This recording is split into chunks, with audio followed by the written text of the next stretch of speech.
San கல்வி குழுமம் கல்வியறிவோடு வனத்தையும் வன உயிரினங்களையும் பாதுகாக்க வேண்டும் என்ற சமூக சிந்தனையை மாணவர்கள் இடையே வளர்க்கும் விதமான நிகழ்ச்சிகளை வனச்சரகத்துடன் இணைந்து நடத்தி வருகிறது.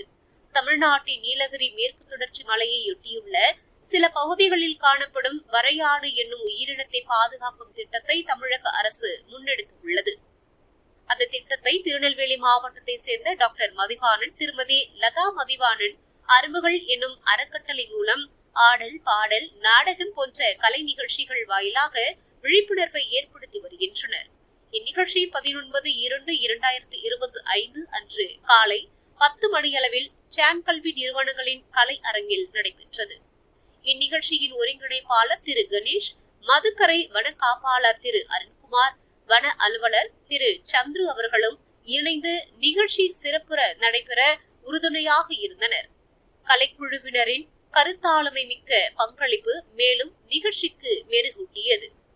கட்டிடக்கலை கல்லூரி, மேலாண்மை கல்லூரி, கலை மற்றும் அறிவியல் கல்லூரி முதல்வர்கள், பேராசிரியர்கள் அவர்கள், மாணவர்கள் அனைவரும் கலந்து கொண்டு விழாவை கண்டுற்று இன்புற்றனர்.